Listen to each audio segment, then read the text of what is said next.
Galatians 3:26-28 says, "There is neither Jew nor Greek. There is neither slave nor free. There's neither male nor female, but you, me, you are all one in Christ." Oh, I wish that were true. I wish that our little white boys and little black boys could play together free from the sins of the past.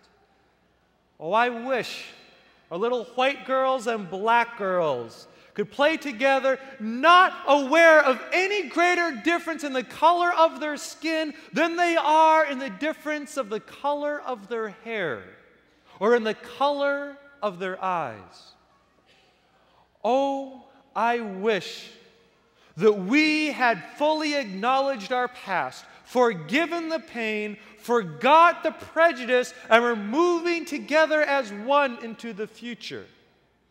But if slavery really is just in the past, if Martin Luther King did finally kill Jim Crow, if the Civil Rights Act of 1964 made segregation, discrimination, and division history, then why is it that we have Black History with a separate title, Black History with a separate university class, Black History with a separate month, and Black History with a separate sermon?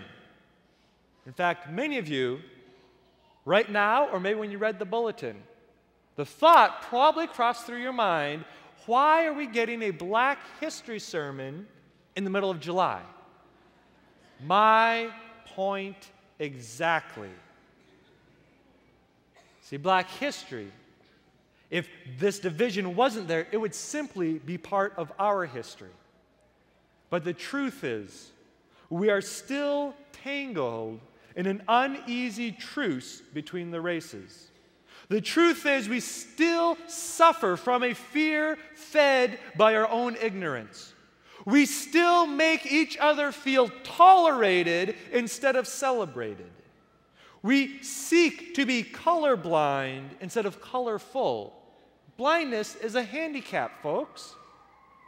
We still harbor resentment, although it might be subtle, in our segregated country, our segregated communities, our segregated conferences, and our segregated congregations that, just so you know, are 10 times on average more segregated than the communities in which they serve. See, our history is one in which blacks were systematically suppressed in rights and work, systematically suppressed in the laws of the land and the education in the neighborhood, systematically suppressed in culture, and systematically suppressed in history. The question here is, if according to Micah 6:8, God requires all of his followers to do justly, to love mercy, and to walk humbly, then what is our role as God's remnant church in a country divided by race? What is our role in a community divided by race? And what is our role in a congregation and even conference divided by race? See, the temptation, so easy, especially for those of us who are Caucasian and other immigrants, to go, what do I owe the black man? What do I owe? My forefathers, my ancestors came over on immigration ships that they paid their own way on. They weren't running slave ships. My ancestors chose to leave their homeland. For me, England, Germany, Romania, Italy, my mother from Brazil. And they were fleeing lands of religious tyranny. My ancestors came off that ship with nothing and made something out of nothing. They started with the clothes on their back and made a life for themselves. Our ancestors' families had to stick together through thick and thin. See, my own father, he got jobs all over the neighborhood on his own. He worked by his own sweat. He pulled his own weight, and he pulled himself up literally by his own bootstraps. My father turned a forest into a farm with his own hands, not slave hands, with his own labor, not forced labor.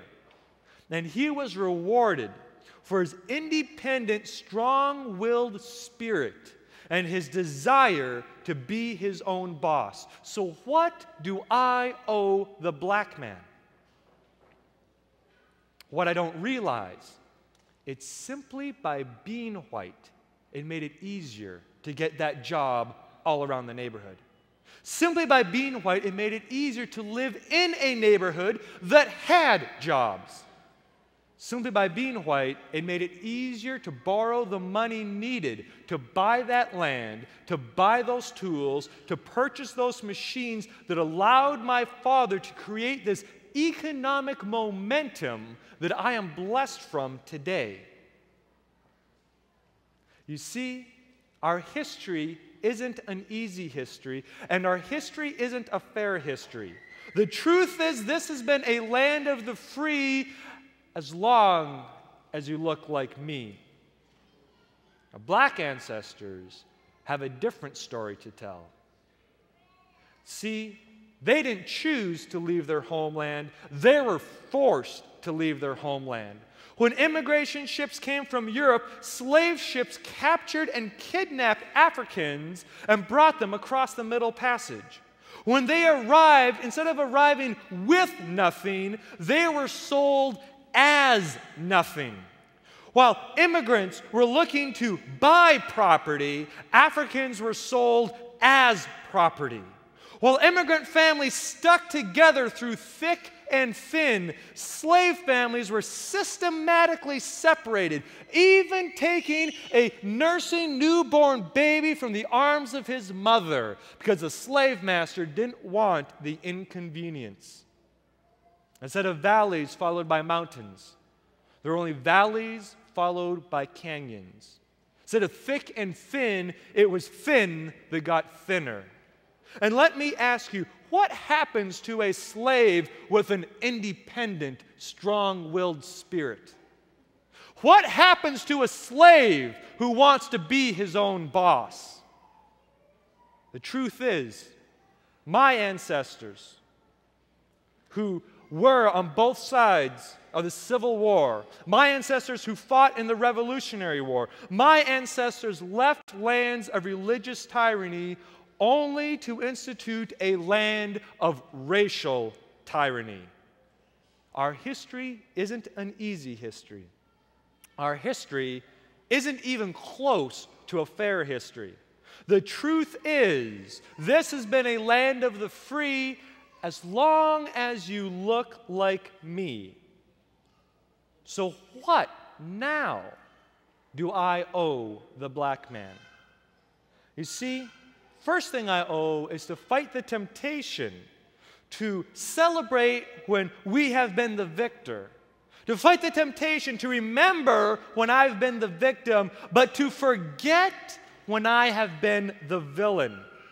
We want to focus on our triumphs, but it's oh so easy to forget our tragedies. We want to remember the evils done to us, like Pearl Harbor and 9/11. But we want to forget the evils done by us, like the centuries of slavery, oppression, and segregation. But the truth is, there's no comparison between the approximate 8,500 who died during the 2 days of Pearl Harbor and 9/11 combined to the 4 million who died through 2 centuries of slavery and segregation and oppression that continues to this day. There is no comparison between an unfair attack that lasted, in both cases, a morning, to centuries of oppression done on our very own soil. Here's the irony. To most white folk, including myself, Pearl Harbor and 9/11 are much more vivid in our memory than the 2 centuries of chattel slavery. You see, although we were willing to die for a declaration of independence that claimed all men are created free, it's too easy to belittle our dark history when we were the bad guys. Well, Pastor Walter, man, slavery isn't new. Look at Egypt. Look at Babylon. Look at Rome. Look at the Russian serf system of slavery. It's true. But slavery had never been done under such high ideals of all men are created equal. In 1857, one of the lowest points in our legal history, Dred Scott versus Sanford, a slave who had traveled with his master through many free states where slavery was illegal. And therefore, he shouldn't have been a slave. He had lived in many of these free states with his slave owner. His slave owner had even died. And he petitioned for his freedom. We went all the way to the Supreme Court. The Supreme Court voted 7-2 that Africans could never be citizens. Get this. Because it would deprive the slave owner of his right to property. The Supreme Court voted that Africans could never be citizens because that would deprive the slave owner of his right to property. The truth is that even after the Civil War, slavery 1.0 was simply replaced with sharecropping, convict leasing, and Jim Crow. Now, you could look back and call it slavery 2.0. The truth is, 150 years after the Emancipation Proclamation, 47 years after the Civil Rights Act of 1964, we are still a land that is incredibly unequal in education, economics, opportunities, and arrest rates.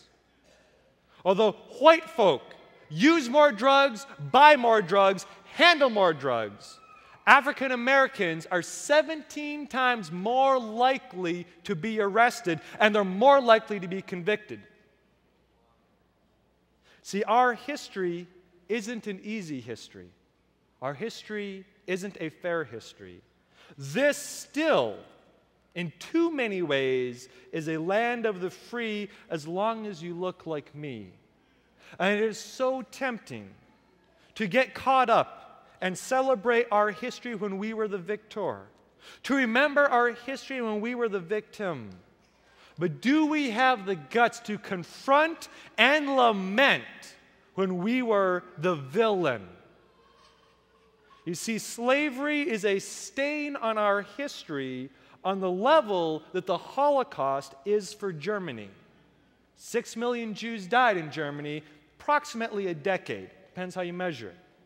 For us, at least 4 million Africans died, not in a decade, but in 2 centuries of slavery. Holocaust scholar Ian Kershaw stated that the road to Auschwitz was built by hate, but it was paved with indifference. I would like to challenge you that if the road to slavery was built by greed and hate, that the segregation that still plagues us is maintained by our indifference. Martin Luther King said profoundly, "I have almost reached the regrettable conclusion that the Negro's greatest stumbling block in the stride towards freedom is not the white citizen's counselor or the Ku Klux Klaner, but the white moderate, who is more devoted to order than to justice, who prefers a negative peace in the absence of tension to a positive peace with the presence of justice. That shallow understanding from people of good will is more frustrating than absolute misunderstanding from people of ill will." I want to say that